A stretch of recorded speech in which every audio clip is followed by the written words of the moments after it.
There is a kind of pain that don't qualify for no disability, and Hallmark don't even make a card for it. But you're in this perpetual state of pause, waiting for a door to open that someone else is holding shut. You can't move forward, you can't move back. You can't even properly grieve because the loss is not an actual death. It's a separation. It's like being stuck in an airport terminal, watching everyone else board their flights while your gate never gets called. You see other grandparents complaining about babysitting duty, and you just want to shake them and say, listen, do you know what I would give? And they're sitting up there tired from too much time, and you're tired from no time at all. They're planning trips just to limit the visits. You're planning imaginary conversations you might possibly have one day. It's two different worlds, and yours is the one that nobody wants to acknowledge that exists. We live in a time where you can video somebody on Mars if NASA feels like it, but somehow you can't get through to a child living 20 minutes away. Technology then brought the whole world closer together, but there's a password protected wall between you and your bloodline. You got all this connectivity and zero connection where it matters most. You're carrying shame for a situation that you didn't even create, walking around like you're the one who messed up, but somehow you're good enough to bring the whole parent into the world. But now you're being punished for crimes that you didn't commit and sentenced to solitary confinement. Listen, let me tell you something. Grandparents, you know what? Scripture talks about Job saying, though he slay me, I will yet trust him. Translation, even when life makes no sense at all, it is whooping your behind. Faith says, I still believe purpose will come from this pain. Now, if you need help seeing the purpose in this pain that ultimately can lead to your peace, I'll tell you what you do. You go to my website, chrisfree.org, schedule your free 30-minute consultation, and I'm going to tell you how coaching is going to help you get to purpose through this pain and also peace on the other side. Also, make sure you join me every Tuesday and Wednesday night standard time on TikTok Live. I'm going to be talking about narcissistic daughter-in-laws, grandparents who are estranged from their grandkids, the whole thing. So if you want to be a part of that, make sure you be there. All right? Y'all take care. I'm going to have to play another one of his, but we'll just start with this one so that you get the vibe. And oh my gosh, does he have some snake oil we can buy while we're, on the topic of, buy this now? They don't make a Hallmark card. That one? Do you remember, for those of us out there, whether we're estranged or not, who had the kind of mother that didn't fit into the description of the Hallmark card? Like, how many of you on Mother's Day would go to buy a card? I'll just share what I would do. I would go to get a card, and I think that was actually one of my first, where are these Mother's Day speak up moments as a young child? And I would read through card after card after card after card, and it was like, oh my gosh, I can't buy any of these. I have to buy one because if I don't, well, that's worse than buying one. My mother wasn't in those cards. And he has the audacity to talk about Hallmark cards in relationship to estrangement, that they don't make a card for estrangement. Well, I guess he's right about that. They don't make a card for Mother's Day that actually says, yeah, thanks, Mom, for all you did to me. Thanks, Mom, for giving me complex PTSD. Thanks for being the kind of mom that showed me that I had nobody that I could count on. If you know, you know. I'm just, and the comparison of being in the airport line for a crime you didn't commit. What? But you were good enough to bring them into the world. Well, that's biology, man. That's not a talent. That's not a skill. That happens by accident all the time. That isn't what being a parent is. That's what being a birth giver is, or a creator of a child, or a mother and a father, technically speaking. But that isn't what being a mom or a dad is all about. That's when the real work comes in. I'm a mom of 3. I was estranged from my eldest daughter for under 3 years, on and off, 20 years ago, when she was a very young adult. And our relationship, I mean, we were texting all day today, about fashion, about kids, her kids, parenting advice. Yeah, she comes to me for parenting advice. We repaired that relationship over 20 years ago. I'm also an estranged adult child of over 30 years. My mother and everybody related to my mother on that side of the group of relatives did not have access to my children growing up because they're poison. Funny how I was able to have relationships, and still do, with my grandchildren. What's the difference? Well, the difference is one of us could respect boundaries and didn't just say, I want what's best for you, but actually turn that into the verb that it's meant to be, and knew when to also stay in my lane. It isn't that difficult. I took accountability for the things that my daughter asked for, and I asked her, what do you need from me now? So that I could turn my apology into the verb that it is, which is an action of not repeating what hurt her ever again, an action of listening to her, giving her the things that she needs. And that doesn't mean I gave myself up in that process for a crime they didn't commit.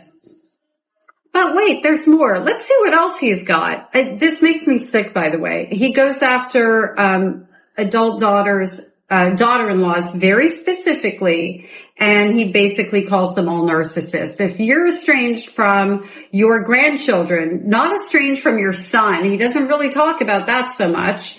If you're estranged from your grandchildren, it's because of their wicked narcissist mother, your daughter-in-law.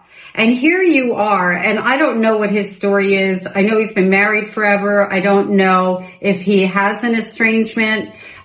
His platform is really about grabbing onto people's vulnerabilities and making you pay for the coaching he's going to give you. That's what I can see in his whole platform. And I kind of deep dived on this. Deep dived? Yeah, I went on a deep dive on this one. I'm just, okay, I'm a little all over the map. Let me find the next one. Be right back. This atomic bomb of petty is using your grandchild to punish you.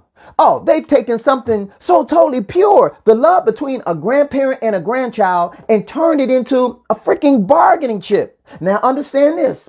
When somebody is willing to use a baby as ammunition, you're not dealing with a well person. You're dealing with somebody who looked at a whole other list of options and said, you know what? I'm going to use an innocent child. And it's never been about protecting the child. But of course, that's what they'll tell you. If it was about protection, there'd be specific concerns, documented incidents, actual reasons. But when the only reason is because I said so, what you're witnessing is pure control.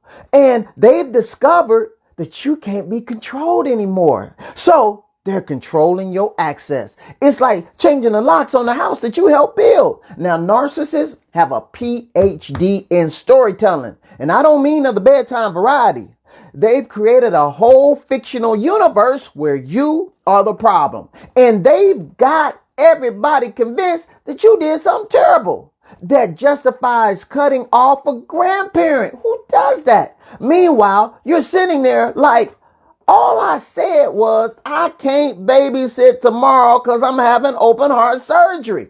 And the sad part is, those babies are being raised in a home where love is conditional and relationships are transactional. They're learning that people can be discarded, that family bonds mean nothing, and that manipulation is an acceptable form of communication. That's doing nothing more than perpetuating a generational curse legacy. They have systematically cut you off, not just from your grandkids, but knowing anything about their lives. Now listen here, grandparents, scripture talks about the hearts of the children being turned back towards their parents, meaning family is a priority to God. Knowing that God is also fighting on your behalf, listen, that is going to help you to not allow the enemy to make you give up hope. But here's the deal. If you need help holding on to God's rope of hope, I tell you what you do. You go to my website, Christopher Reed, schedule your free 30-minute consultation, and I'm going to tell you how coaching is going to help you keep hope alive and have peace. Now, y'all take care. Yeah. Going no contact and taking your children away from people who are role modeling transactional love and toxic behaviors, that's not going to end the cycle of abuse or anything, right?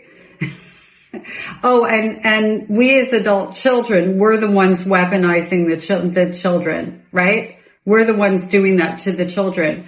What are you doing as a grandparent to show up as a healthy role model so that you don't lose access to your grandchildren? What about the conversation around you don't have a relationship with your adult children and you want one with their children, but you don't want to respect and work with them? The narcissist, he's referring to the daughter-in-laws. I haven't seen a video where he talks about a son-in-law this way. So I have to think that this is a whole lot of projection, and what his experience is, I don't know for sure, because, well, all through his page, it's more of this, and it's targeting very vulnerable people who have been in likely narcissistically abusive relationships who are looking for a quick fix. And with grandparents who are cut off, they're not all cut off for the same reason. However, there is a theme. And the theme is that you don't respect the parents enough to be able to role model, I can't even speak anymore because I am snarky, sparky and all, role model healthy relationships between you and your adult children, that those grandchildren can grow up knowing what that looks like and feel love for their grandparents instead of confusion because the parents they love are being mistreated by the grandparents that they love. But no, let's not talk about any of that. Let's just talk about, what do you call it? The rope of hope. Just grab onto that. You don't need to be fixed. It's all about your daughter-in-law. I understand you. I see you. Let me just bring you into my ministry and get your money. Because I don't hear him talking about anything in reference to healing. And, well, let's do one more video. And I picked these pretty much at random. It's a theme. Oh, he makes me snarky, sparky. I can't talk. I'm sure that I missed some points in here, but I just want to play these through. I kind of want to be done with him, but if somebody else wants something else on him, I will. Everybody's a narcissist except for the grandparents and him. That's the other thing that I noticed.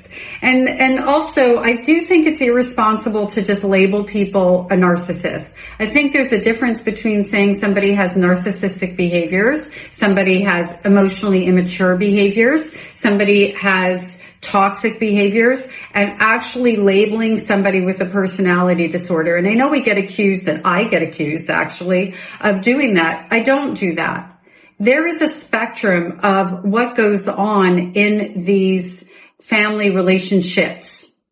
And some are repairable because when you're dealing with someone who passed down trauma, who is emotionally immature, who's going, okay, I've got to fix this. What do? They go to therapy and they're really open to figuring out where things went wrong, even if they're saying, I don't know what happened. The fact that they're willing to take those steps, chances are when they get that second opportunity or third, because in the first 3 years, a lot of estranged parents do get another opportunity, they have a chance at repairing their relationships. And then there's the diehards, the ones who speak like him actually. And let's face it, he makes money off of keeping people estranged. Period. He's not interested in healing anyone because he doesn't know how to do that. He's a coach. He calls himself Doc something or other. Even that is misleading and it's irresponsible. You know, you aren't a doctor. I looked all through him. I don't see any medical degrees and I don't see a PhD. So maybe take Doc off your name. Oh, wait a minute. And if you want, well, you know, I guess he won't do that because how can he sell the prescribed snake oil if he does that?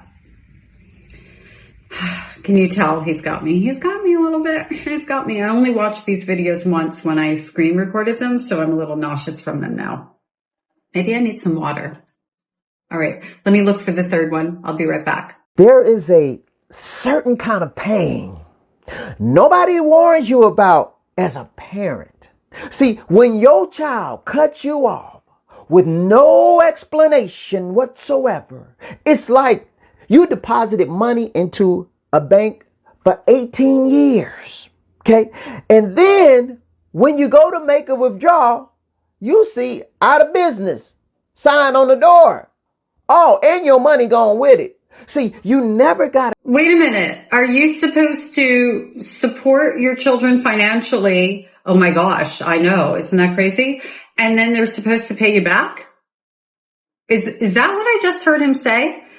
I was determined not to cut these videos and play them all the way through, but I feel like I'm going to forget that. Transactional relationship. Say it all together now. Transactional relationship. I gave you, now you owe me. Okay. Here we go. And benefit from what you deposited. And the worst part is not knowing what you did. Not being given any reason whatsoever.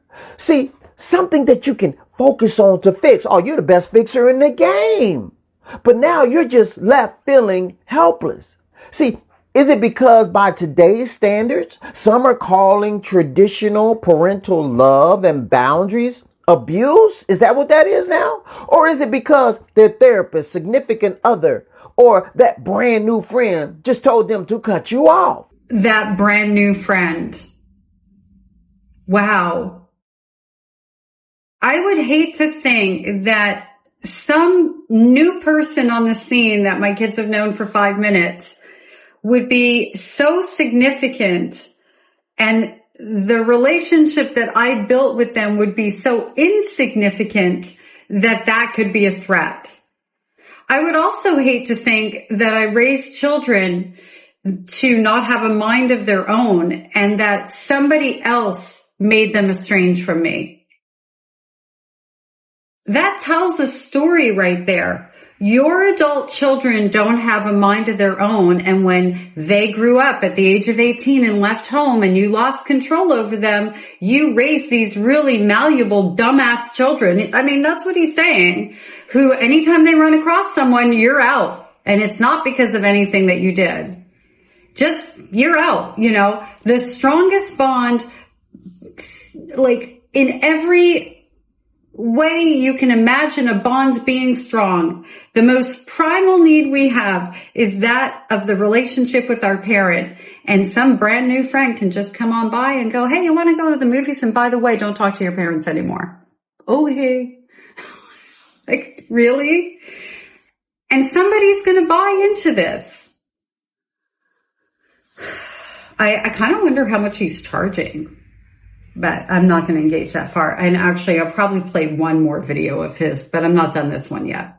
This will be at the end of this video in its entirety because the other two I didn't cut at all, but this one because I'm being a little choppy and I want to make sure that people know I am not taking things out of context here. So it will be at the end. If so, you're thinking, wait a minute, was our relationship so fragile and weak? Just anybody could come in and convince you to break it off?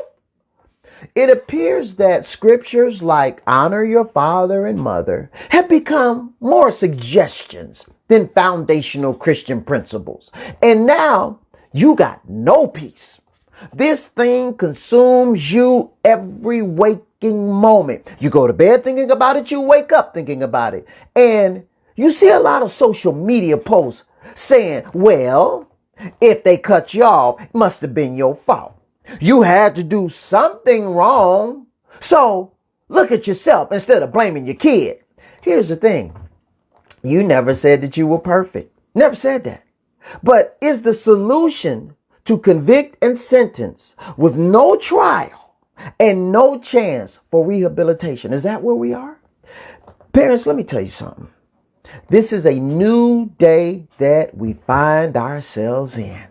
See, you can no longer tether your emotional well-being to that of your child's. Because what if they're... No, you can no longer...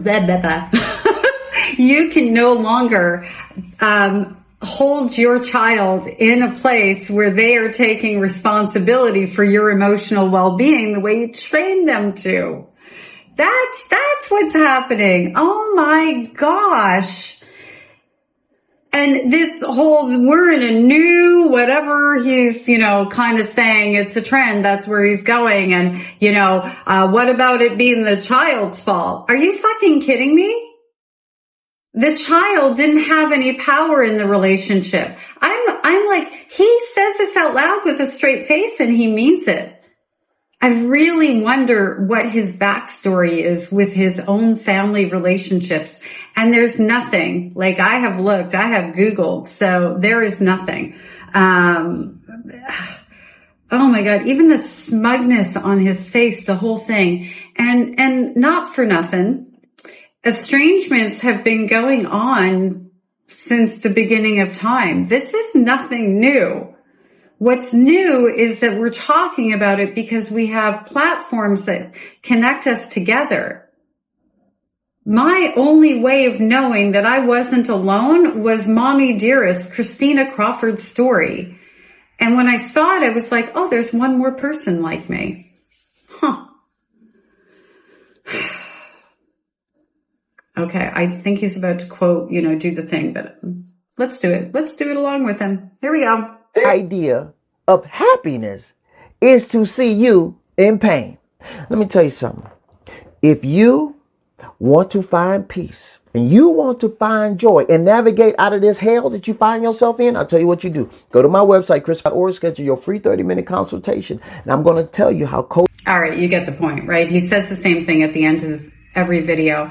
And this is another theme that I do see with estranged parents, that they are convinced that we're walking around going, you're suffering. We're not. And they wish that we cared that much. There's a point where we stop caring altogether, where we stop worrying about their emotions, where we stop feeling guilty. There's a point of healing where you're just kind of like living your life and they're just not a part of it. Right? And I think that, I actually know, based on estranged adult children that I have connected to through a variety of ways. I'm a therapist. I work with people who are from narcissistic family systems. They're not all estranged. It's, different areas of relationships, low contact, no contact, full contact, the whole 9 yards. One of the things, though, that I see with the estranged adult children that I've had in my practice and that I've just met along the way is this wish that their parent would understand and feel bad for the pain that they caused them. I never have heard to date, so it could happen, an estranged adult child go, I hope they're fucking suffering without me. This will teach them a lesson. Ever. I've not heard it once. The theme is the same theme over and over again. I wonder if they think about me. I wonder if they care that I'm gone. I wonder if they ever reflect back and go, oh my God, I hurt my child. I wonder if they're sorry. I wonder if they ever loved me. This is the theme that we end up carrying around. Not, no, we got you. And that just exposes the mindset of what he is appealing to. And this is how estranged parents stay estranged. They think it's all about them and us wanting to hurt them, because when we were underneath them, their overwhelming urge and action was to control us through manipulation and pain and harm. So they can't relate to somebody walking away, not to find peace and eventually we do, but really to find healing so that we can start to deal with, many of us, the symptoms of our complex PTSD that we're left behind with, so that we can learn that we were lovable and learn how to love ourselves, so that we can learn how to set boundaries for ourselves and hold them for others, because these are all things that we weren't allowed to have. That healing that comes with being able to speak our mind and not feeling like the world is going to fall apart, and recognizing that if somebody doesn't receive how we're feeling well, that's not because we did something wrong. That feeling of like healing the feeling. Oh, hope on the rope. I'm like him now. No, I'm not. No, I'm not. But healing the feeling of like, I'm going to get in trouble if I rock the boat. Learning how to resolve conflict and actually bring the conflict up. All those things don't happen within the relationship of people like this. I wish that they did, because then we wouldn't have to estrange. And the estrangement is what allows us to start working on those things without having somebody erode them in real time or demolish our progress in real time. It gives us the space and time that we need to recognize that we were just the children and we weren't being taught how to love ourselves. We were the children who didn't have the ability to feel our feels. When I say to somebody, and this is one of the first things that I do in my practice many times, how did you get your emotional needs met and who met them? They're like, what are emotional needs? How sad is that? But it's our fault that we're estranged. We got into adulthood without being able to identify what emotional needs are, with difficulty regulating our emotions, with fear of being angry because that makes us a bad person, because we learned that anger is an action, not an emotion, with an inability to trust ourselves, with an inability to speak up for ourselves, with an inability to reach up for help, to feel worthy enough to do that without being a burden. All of these things that we were raised up to be, but it's our fault. I'm still like, it just blows me away when I hear stuff like this. And I know I get a little snarky, sparky, you know, that sort of thing. I don't know why I can't like form sentences today, and I'm just going to go with it. He rattles my cage on a lot of different levels. And I think it's the slimy snake salesman kind of thing that I'm seeing. He's like a carnival act. Like, you know, back in the day, the old carnies, that's what you got right here. Okay, I'll do one more. I'm scared. Okay, this one's going to be a good one, just based on the label. And I really didn't pay attention to this video when I screen recorded it, so it's very fresh for me. Taking a breath here. Imagine you have a jigsaw puzzle, but all the pieces fit but one. You're confused because they all came out of the same box. And no matter what you do, you cannot find where that last piece goes. It doesn't fit anywhere. That's how it can be when you have one or more kids to say, you're an amazing parent, but you got that one narcissistic adult child who can't stand your guts. You're confused because you're like, golden children, scapegoat child, the one who doesn't fit, because you didn't like that one, because you used that one as a weapon against the golden children to make them the golden children, and you used the golden children as a weapon to make sure the scapegoat knew they were the scapegoat. And let's not acknowledge that in every single family situation, each child does get a different version of us to some degree, because we're not the same age and in the same stage of life with the birth of each and every one of our children. That being said, there is one thing that every child should be getting across the board, and that is who that parent is at their core. The love, the care, the nurture. I have 3 adult children, and the range is 9 years. My first one at 17. My second one, I was in my early 20s, like 20. I think I was 20. And then my last child, I think I was 24. Is that 9 years? I don't even know. The youngest and the oldest are 9 years apart. I don't do math. Maybe it was 25. Anywho, that being said, they all got different versions of me. My poor first daughter, my first little pancake, got a 17-year-old trauma survivor of a mother who had been living on the streets from the age of 13 and had to grow herself up off the streets. My first job at 14 and a half as a cocktail waitress supporting myself. Talk about missing a lot of developmental milestones. And that's the version of me that she got. She got the worst version of me out of all of my children. And still, she knew that I loved her every single day. Because who I am at my core is who I am at my core. Estranged parents love to weaponize, but this one stayed.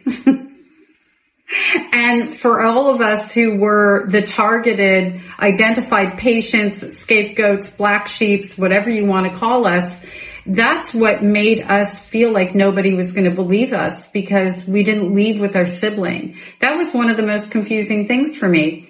We grew up in the same house. How is it that you don't believe me regarding my brother, who's my mother's son, who's 5.5 years older? I don't identify him as my brother. That indicates a relationship. That's how I feel about that. And he didn't just get a different type of treatment from my mother. He is the golden child. He also got a narrative around who I was.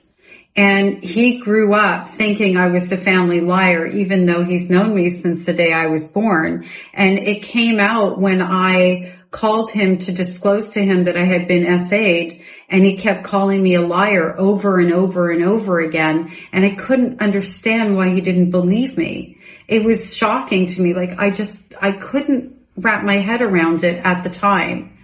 And then as I replayed that conversation in my head years later, I recognized my brother, my mother's son, knows me through my mother's eyes.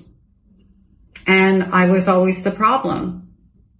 He also knows she's a criminal, but he chooses not to look at that because the thing is when a boy is the golden child, particularly to the mother, they are also the pseudo-husband.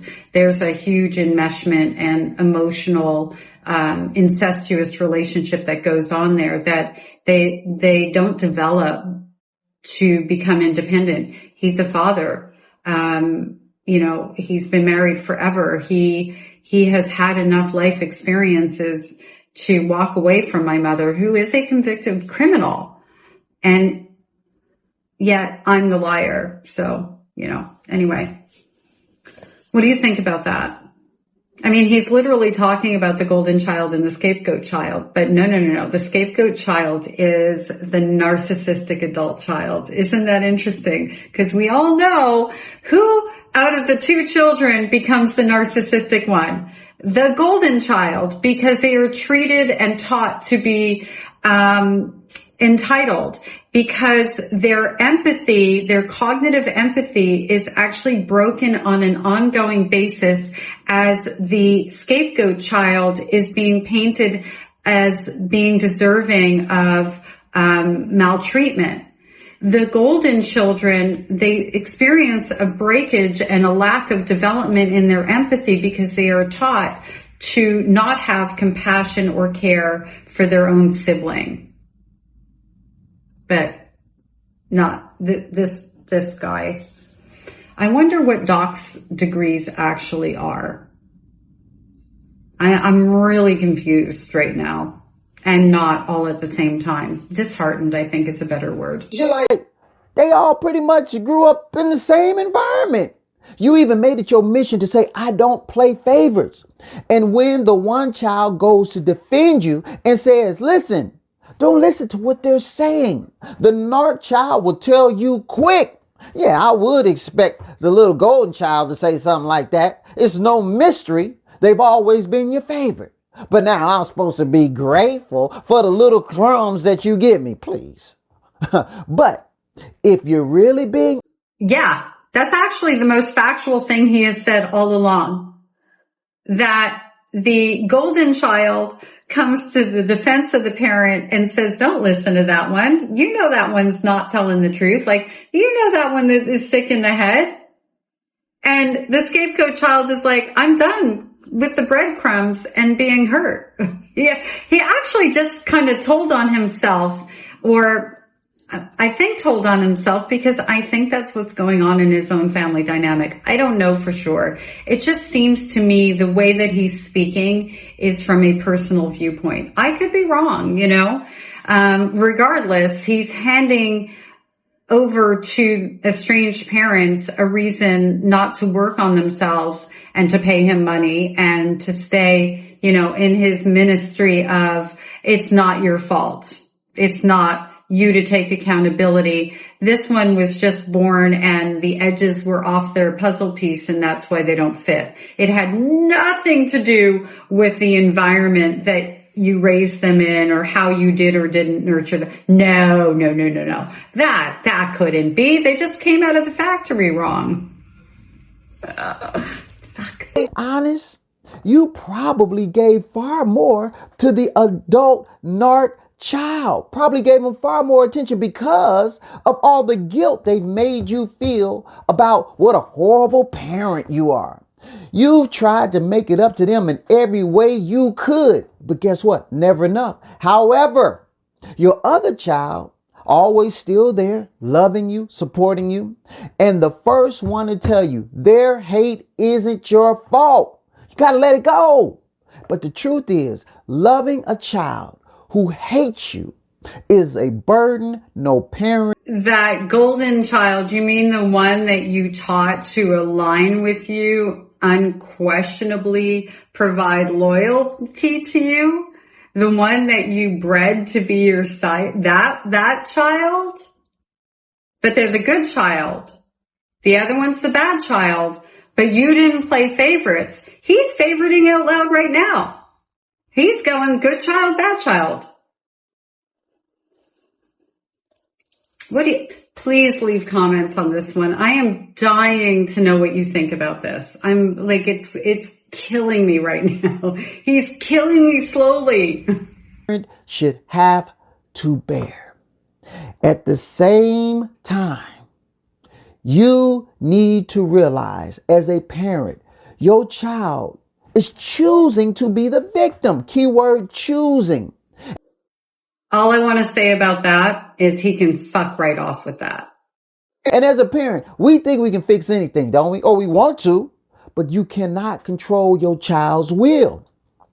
But we can control. No. You did control your child's will the whole time that you had power over them, because they were 100% dependent on you for survival. And then they grew up, and you didn't understand that when they didn't have that dependency anymore, you would no longer have power over their will, and you can't stand it. You can't stand it. You lost what you didn't pour anything into other than harm. But we're playing the victim. Yeah, again, he can fuck right off with that.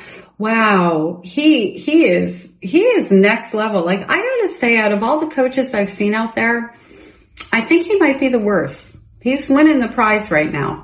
How we choose to deal and hopefully heal. You're not the only one being impacted by the situation. All those who truly love you are suffering while you're suffering, watching you suffer. And the only one who's enjoying the whole show, the puppet master of it all, is the narc adult child. It's time for you to practice some tough love and stop trying to repay a debt. Does he have a PhD in stupid? Maybe that's why he's a doc. You're getting all the attention from everyone because of what you're going through, and it's not good, and blah, blah, blah. And your adult child is the only one not paying attention. Well, yeah, we left for a reason. Isn't that what he said? Did I hear that wrong? I'm not rewinding. I don't think I can handle him. you don't owe and one that will never be paid off. Instead, choose to invest in your healing and in the lives of those who actually care about you. Now, I can hear you saying, but Doc, you're suggesting what? Let them go? Just take my hands off of them? Yes, that's what I'm suggesting. Let go and let God. Because you can't save them and you, because this is killing you. So if you die and they laugh and they're happy, who wins? Yeah, okay, it ain't worth it. So listen, I know it's hard. Here's what I want you to do because you're struggling with it. Go to my website, cree.org, schedule your free 30-minute consultation, right? So we can have a conversation. And I'm going to tell you how coaching is going to help you realize their pain is their choice. If you've enjoyed this video, please subscribe. Their pain is their choice. Wow, that's a hell of a note to end on. So yeah, you mean I should just let them go? I'm going to tell you how to heal by holding on to this belief system that is absolutely untrue and not look in the mirror and figure out where it is I became this person to my adult child. And I'm not talking about the narcissistic parents because I don't like to label someone a narcissist. I'm not talking about the ones that intentionally abused. I'm talking about the ones that are genuinely vulnerable, that are not going to be working on their own self-awareness and their own wounds to heal them so that they can mature emotionally and show up better. You know, he's going after anyone and he really does want to keep the estrangement going and make it wider. I say it all the time. I'm going to say it again to the estranged parents out there. Follow someone who is where you want to be. And if this is where you want to be, just know that you will never have a snowball's shot in hell of repairing your relationship with your adult child, because this messaging is everything that goes against healing. This messaging is blaming the child that you raised that had no power in the relationship to form the foundation that you as a parent fractured. The buck stops with us. And that might be, for some people, a bitter pill to swallow. For others, I hope, and even for those people, listen up, open up your ears. I hope what that actually tells you is that you're more powerful than you think you are. Because if you can take a look at where you went wrong without going, I don't know what happened, and all of that stuff, and heal the wounds that you were carrying around, then you can create change. And that's really powerful. And if you want to look to the internet to make you feel better instead of looking at the wounds that you need to heal, you're just going to continue to be disempowered, and you're probably going to struggle in your relationships in life in general. So I'll leave that right here. If anyone out there has somebody that, I'm sorry, like I just think about how he ends these videos, you would like me to feature, drop it in the comments section below. Sorry for all the bloopers and the flubbing, but he set my hair on fire. I'm beyond snarky sparky now. I'm more like I need a nap. See you soon. Thanks for being here. There is a certain kind of pain nobody warns you about as a parent. See, when your child cuts you off with no explanation whatsoever, it's like you deposited money into a bank for 18 years. Okay. And then when you go to make a withdrawal, you see out of business sign on the door. Oh, and your money gone with it. See, you never got a chance to make any withdrawals and benefit from what you deposited. And the worst part is not knowing what you did, not being given any reason whatsoever. See, something that you can focus on to fix. Oh, you're the best fixer in the game. But now you're just left feeling helpless.